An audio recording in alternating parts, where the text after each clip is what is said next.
Hello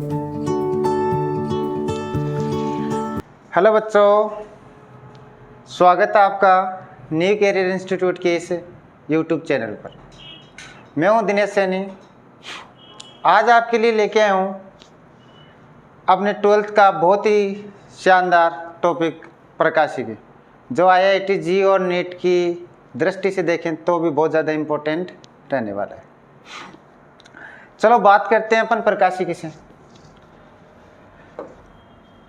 जो प्रकाशिकी शब्द है ये किससे मिलकर बना है? ये प्रकाश से मिलकर बना। किससे मिलकर बना है? प्रकाश से मिलकर बना है। अब प्रकाश क्या होता है कि प्रकाश वो माध्यम है जिसके द्वारा अपन वस्तुओं को देख पाते हैं।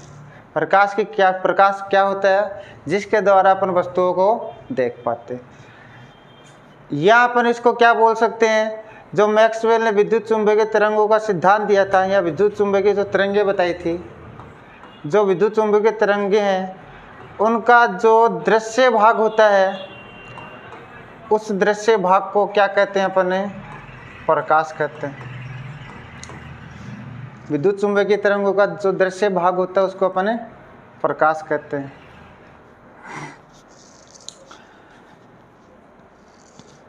तो जिस माध्यम के द्वारा अपन वस्तुओं को या ऑब्जेक्ट को, बिंब को अपन देखते हैं वो प्रकाश है। यहाँ दूसरी डेफिनेशन बताएं तो विद्युत चुंबकीय तरंगों का वो भाग या जो दृश्य भाग होता है उसको अपन प्रकाश कहते हैं। अब दृश्य भाग होता है विद्युत चुंबकीय तरंगों का, उसमें 7 कलर होते हैं। ऊपर जो रेड कलर होता है उसकी तरंग दैर्घ्य जो वेवलेंथ होती है वो अप्रोक्सीमेट 7500 एंगस्ट्रॉन, या इसको बोलते हैं अपन 750 नैनोमीटर। या तो 7500 एंगस्ट्रॉन बोलते हैं या 750 नैनोमीटर। जो नीचे वॉयलेट होती है उसकी अप्रोक्सीमेट 4000 एंगस्ट्रॉन या 400 नैनोमीटर। इसके बीच की जो तरंग दैर्घ्य होती है इसको बोलते हैं अपन दृश्य भाग या विजिबल एरिया, और यही क्या कहलाता है? प्रकाश कहलाता है। अब बात करते हैं प्रकाश के कितने पार्ट्स हैं। तो जो प्रकाशिकी है इसके 2 भाग होते हैं। एक तो किरण प्रकाशिकी और दूसरा होता है, एक तो होता है रे ऑप्टिक्स, दूसरा होता है तरंग प्रकाशिकी। दोनों अलग अलग चैप्टर हैं 12th में। जो किरण प्रकाशिकी है इसमें जो प्रकाश है वो कैसे गमन करेगा? किरणों के रूप में। या प्रकाश जिस क्षेत्र में या जिस प्रकाशिकी में प्रकाश है वो किरणों के रूप में गमन करता है वो तो किरण प्रकाशिकी। जिसमें प्रकाश को तरंग के रूप में माना है वो तरंग प्रकाशिकी। तो अपन किरण प्रकाशिकी पढ़ेंगे पहले। तो अपन स्टार्ट करते हैं ऑब्जेक्ट से। ये जो अपन पढ़ेंगे कि ऑब्जेक्ट क्या है, या ऑब्जेक्ट है बिंब है, वो अपन को दिखाई कब देता है। अब मैंने अभी भी प्रकाश की डेफिनेशन बताई आपको कि प्रकाश हुआ है जिससे अपन वस्तुओं को देख पाते हैं। तो कोई ऑब्जेक्ट है, मान लो मेरे जो हाथ में पेन है ये एक ऑब्जेक्ट है। ये अपन को दिखेगा कब? जब इस पर प्रकाश इंसिडेंस होगा, या जो लाइट है वो इंसिडेंस होगी, तभी अपन को दिखाई देगा। मान लेते हैं ये ऑब्जेक्ट यहाँ बना रहा हूँ। ये मैंने क्या बनाया? ऑब्जेक्ट। ठीक है।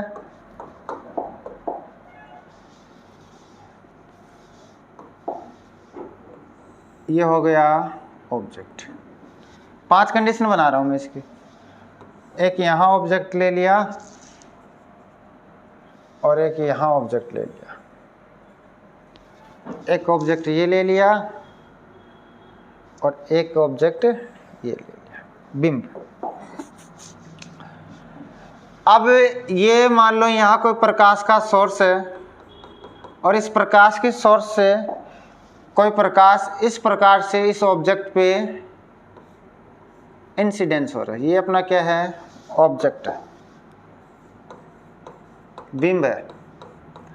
ये जो लिया अपन ने, ये ऑब्जेक्ट है।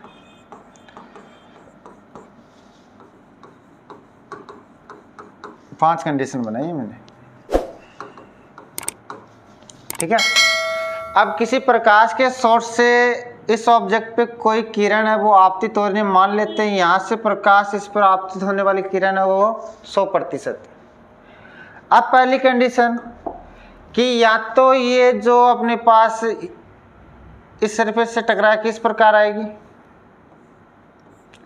या तो जो अपने पास ये ऑब्जेक्ट था उसमें से कुछ अपने पास रख ले या एब्जॉर्ब कर ले, अवशोषित कर ले, और बाकी की जो शेष रह गई उसको परावर्तित कर दे। किसी सोर्स से लाइट आई, आने के बाद जो ऑब्जेक्ट था उसने कुछ एब्जॉर्ब कर लिया, बाकी की रिफ्लेक्ट कर दी। तो इस कंडीशन में जो अपना ऑब्जेक्ट है, इस कंडीशन में अपना ऑब्जेक्ट है वो अपन को दिखाई देगा। कैसा होगा? विजिबल होगा। सेकंड, यदि किसी सोर्स से आने वाली रे किसी ऑब्जेक्ट पर इंसिडेंस होने के बाद पूरी की पूरी क्या हो जाए? रिफ्लेक्ट हो जाए। 0% यहाँ रही, पूरी की पूरी रिफ्लेक्ट हो जाए,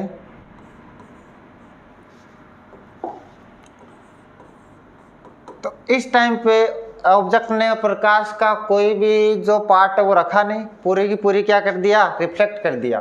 तो रिफ्लेक्ट कर देगा तो इस कंडीशन में अपना ऑब्जेक्ट है वो अपन को दिखाई नहीं देगा। कैसा होगा? Not visible.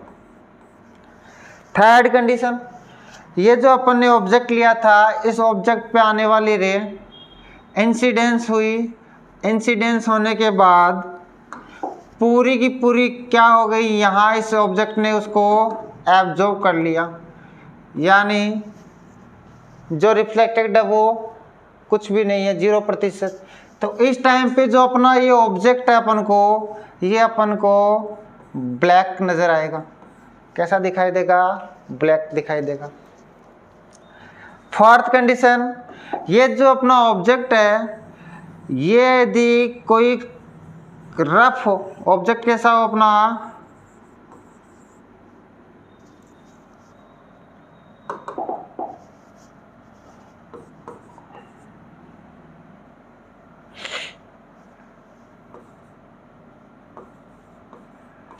रफ हो,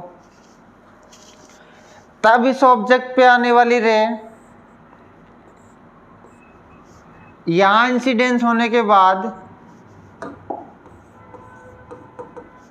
विभिन्न दिशाओं में फैल जाएगी, कुछ इस प्रकार से। किसी रफ सरफेस पे कोई प्रकाश की लाइट इंसिडेंस हो रही है तो सरफेस से टकराने के पश्चात वो विभिन्न दिशाओं में यहाँ फैल जाती है। फैल जाने के बाद भी अपन को वो ऑब्जेक्ट है दिखाई देगा। यदि जो अपना ये ऑब्जेक्ट लिया अपन ने ये बहुत ज़्यादा क्या हो? स्मूथ हो, चिकना हो, तो इस ऑब्जेक्ट पे आने वाली रे है वो पूरी की पूरी क्या हो जाएगी? रिफ्लेक्ट हो जाएगी। मान लो 100% आई और 100% ही चली गई। ऐसी कंडीशन मैंने पहले भी बनाई है। तो इस कंडीशन में ये जो अपना ऑब्जेक्ट है ये अपन को दिखाई नहीं देगा, नॉट विजिबल। एक बात और बता देता हूँ, जो ये अपना ऑब्जेक्ट है आज तक ऐसा ऑब्जेक्ट नहीं बना जो पूरी की पूरी लाइट को रिफ्लेक्ट कर दे। कहने का तात्पर्य ये, जो परावर्तन है वो कभी भी 100% पॉसिबल नहीं होता। चलो नेक्स्ट, आगे अपन बात करेंगे परावर्तन की। आगे अपन बात करेंगे परावर्तन की।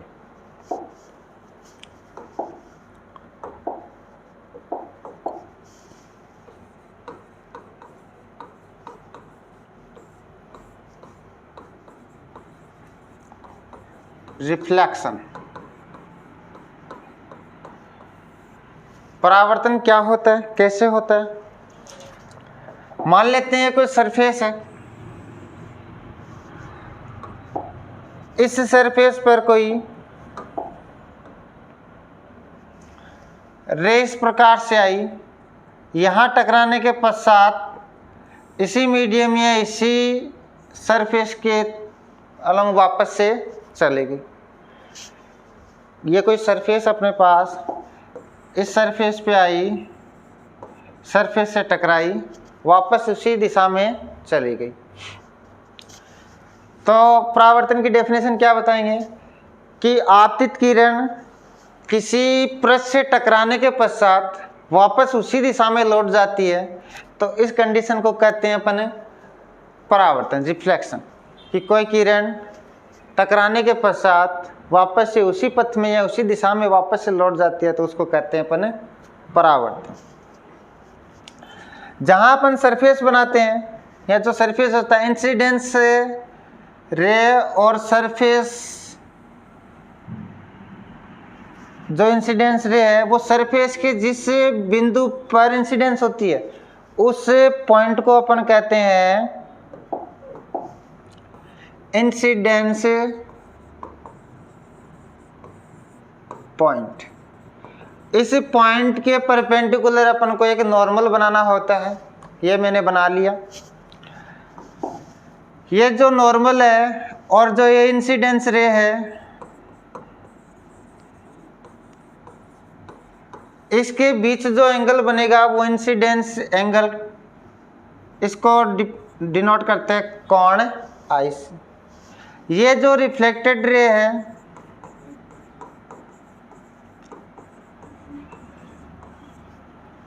इस नॉर्मल इस रिफ्लेक्टेड रे के बीच में जो एंगल बनेगा इसको लिखेंगे कोण आर। तो परावर्तन के दो नियम भी दिए थे आगे। कौन से? एक तो जो आपतित किरण होती है, पहला जो आपतित किरण है वो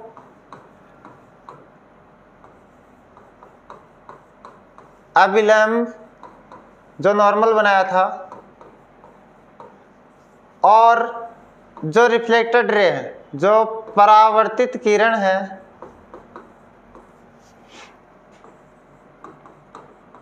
वो तीनों एक ही तल में स्थित होते हैं। तीनों एक ही तल में स्थित होते हैं। सेकंड, जो आपतन कोण बनाया वो बराबर होगा परावर्तन कोण के। ये दो दिए थे परावर्तन के नियम। अब आगे अपन बात करेंगे, एक फेरमेट नामक का वैज्ञानिक था, उसने भी ये प्रूव करके दिया था कि जो परावर्तन का नियम है, ये जो परावर्तन का नियम है, ये जो incidence angle and reflected angle है जो आपस में बराबर होता है, ये सही में उसके अनुसार भी बराबर होता है। देखते हैं कैसे। परावर्तन आपने देख लिया। अब आगे बात करते हैं फेरमेट के नियम। फेरमेट्स लॉ या फेरमेट्स प्रिंसिपल भी बोलते हैं। फेरमेट ने क्या बताया? फेरमेट ने यह बताया कि जो प्रकाश होता है वो एक बिंदु से दूसरे बिंदु तक जाने में हमेशा उस पथ का चयन करता है या उस पथ को चूज करता है जिसमें उसको कम से कम या फिर ज़्यादा से ज़्यादा समय लगे। मतलब प्रकाश है किसी एक बिंदु से, ये एक बिंदु मान लिया मैंने ए, इस ए बिंदु से एक बिंदु मान लिया मैंने ए, इस ए बिंदु से मान लो उसको यहाँ बी बिंदु तक जाना है, तो वो हमेशा उस पथ का चयन करता है जिससे उसको कम से कम या फिर ज़्यादा से ज़्यादा समय लगे। चलो देखते हैं कौन सा पथ चूज करेगा। वो ये वाला, कम से कम समय इसी में लगेगा। अब परावर्तन के अकॉर्डिंग क्या होगा? परावर्तन मान ले ये कोई सरफेस है, इस सरफेस पे ये बिंदु यहाँ से चलना प्रारंभ किया था प्रकाश ने, पहले यहाँ आएगा, यहाँ आने के बाद इस बी पर जाएगा, कुछ इस प्रकार से। पहले यहाँ आएगा और उसके बाद ऐसे जाएगा।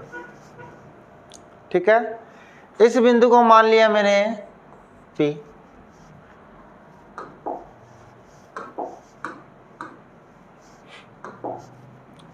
यहां मैं बनाऊंगा एक नॉर्मल,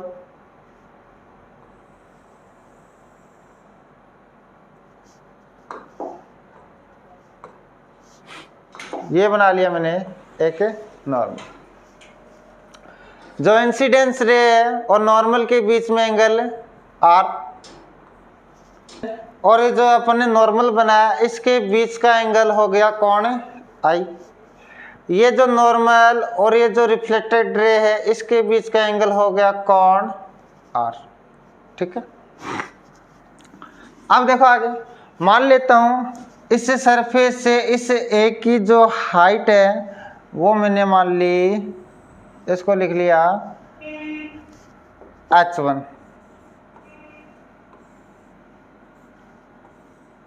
ठीक है, ये जो बिंदु B है इसकी इस सरफेस से हाइट मान ली H2। ठीक, ये जो A बिंदु और ये जो B बिंदु है इसके बीच की टोटल डिस्टेंस मैंने बता दिया आपको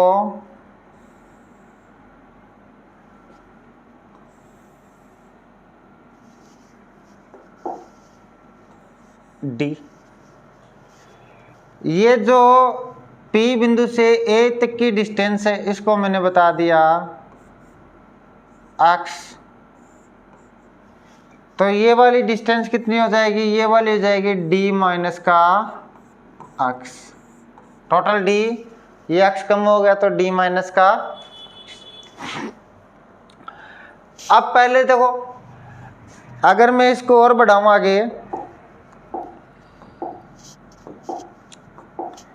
यदि मैं इसको इस तरह से ऊपर और बढ़ाऊं,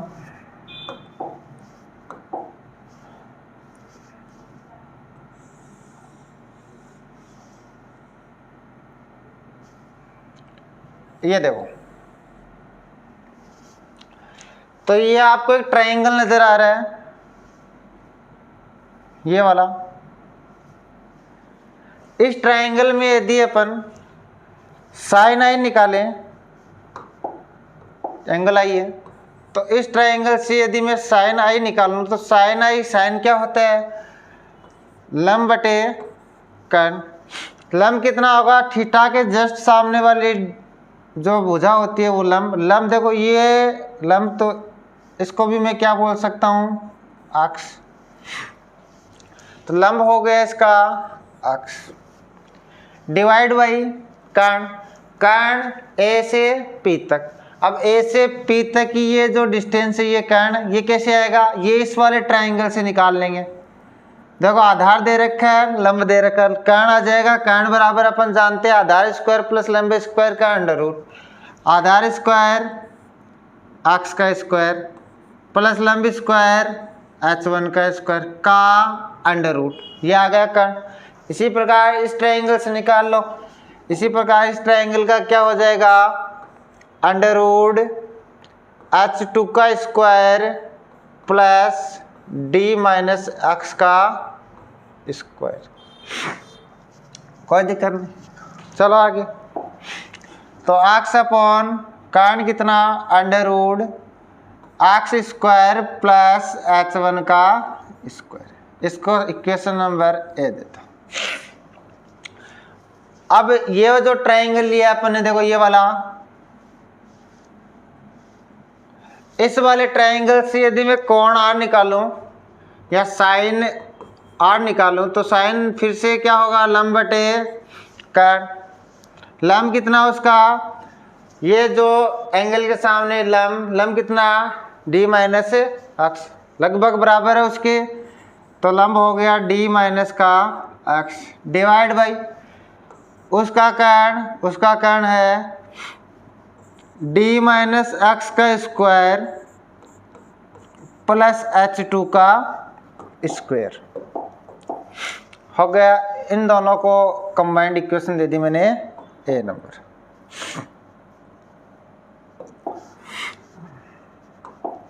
ठीक है, अब देखो पहले प्रकाश है इस ए बिंदु से चला, ए बिंदु से चल के कहाँ गया, पी बिंदु तक गया। ए से स्टार्ट किया, पी तक आया, पी से बी तक गया। ए से स्टार्ट किया, ए से पी, पी से बी सॉरी, प्रकाश से वो ए बिंदु से आया, ए से पी आया, पी से बी गया।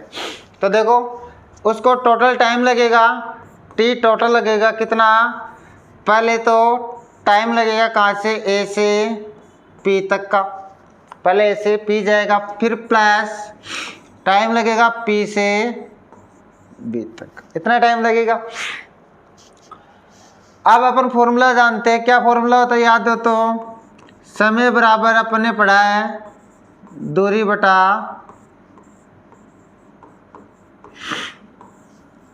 चाल। अब दूरी कितनी, देखो टी ए पी निकाल रहा हूँ एक बार, टी दूरी कितनी, ए से पी गया, इतनी डिस्टेंस तय की, तो दूरी √x² प्लस h1 का स्क्वायर। तो यहाँ से टी टोटल आ जाएगा अपने पास, टी ए पी दूरी है √x² प्लस h1 का स्क्वायर डिवाइड बाई चाल। देखो मीडियम एक ही है, एक मीडियम से रे आई, इस सरफेस से टकराई, इसी मीडियम में वापस से चली गई। तो इसके लिए मैं चाल या जो स्पीड है वो c मान रहा हूँ। मीडियम सेम है तो दोनों के लिए स्पीड भी क्या रहेगी, दोनों रेंज की सेम रहेगी। तो वेलोसिटी क्या, सॉरी चाल क्या होगी, स्पीड क्या होगी उसकी c प्लस, तो प्लस टी पी से बी, टाइम लगेगा पी से बी, तो यहाँ से समय बराबर क्या हो जाएगा, दूरी बटा चाल। पी से बी गए तो दूरी कितनी तय की, पी से बी गए तो दूरी ये वाली √d माइनस का x का स्क्वायर प्लस h2 का स्क्वायर डिवाइड बाई चाल, और वो चाल कितनी है c। अब आपको जब मैंने टॉपिक स्टार्ट किया था तब एक बात बताई थी कि फेरमेट ने अपन को ये कहा था, या फेरमेट ने अपने नियम में ये कहा था कि जो प्रकाश होता है वो हमेशा उस पथ को चूज करता है जिसको तय करने में उसको कम से कम या फिर ज़्यादा से ज़्यादा समय लगे। तो इस टी को कम से कम या मिनिमम या मैक्सिमम करने के लिए अपन को क्या करना पड़ेगा, इसका डिफरेंशिएशन करना पड़ेगा एक्स के रेस्पेक्ट में। अगर वो 0 आए तब अपन कहेंगे कि ये मिनिमम या मैक्सिमम। टी का डिफरेंशिएशन क्या होना चाहिए, मिनिमम और मैक्सिमम की प्रॉपर्टी के लिए 0 होना चाहिए। तो चलो इसका डिफरेंशिएशन करते हैं। डिफरेंशिएशन करेंगे तो आ जाएगा अपने पास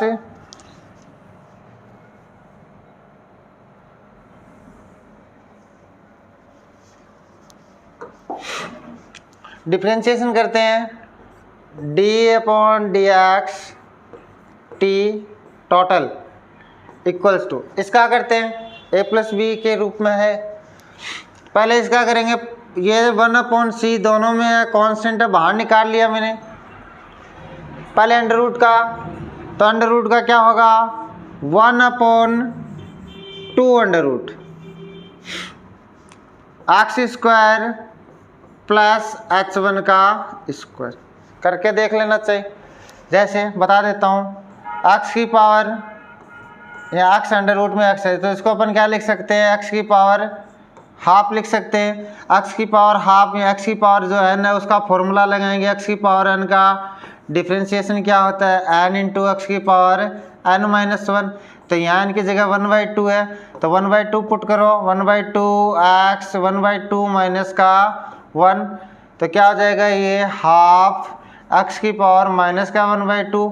तो इसको लिए क्या लिख देंगे अपन 1/2 और नीचे चला जाएगा x, और वो भी कैसा हाफ में, तो 1/2 रूट एक्स। तो वैसा है वैसा लिख लिया मैंने 1/2 और अंडर रूट एक्स में जो वैल्यू थी वो की वो वैल्यू रख दी। फिर इंटू जो अंदर है उसका भी करेंगे। h1 का तो x के रेस्पेक्ट में 0, एक्स स्क्वायर का क्या हो जाएगा 2x।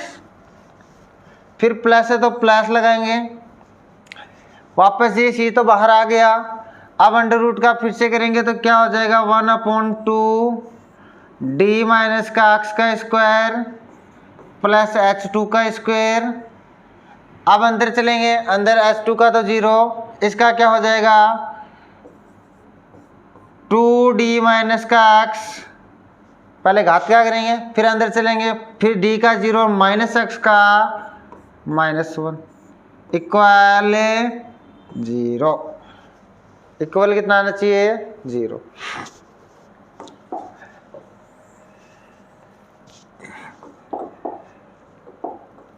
अब देखो इस 2 से 2 कैंसिल आउट, इस 2 से ये 2 कैंसिल आउट, इस c को मैंने 0 में भेज दिया, 0 हो गया। यहाँ क्या बचा, यहाँ बचा मेरे पास x upon under root x square plus h1 का स्क्वायर। फिर प्लस है लेकिन ये 1 से मल्टीप्लाई हो रहा, तो ये क्या हो जाएगा माइनस का d माइनस का x divide by under root d minus का x का स्क्वायर प्लस h2 का स्क्वायर इक्वल्स टू 0।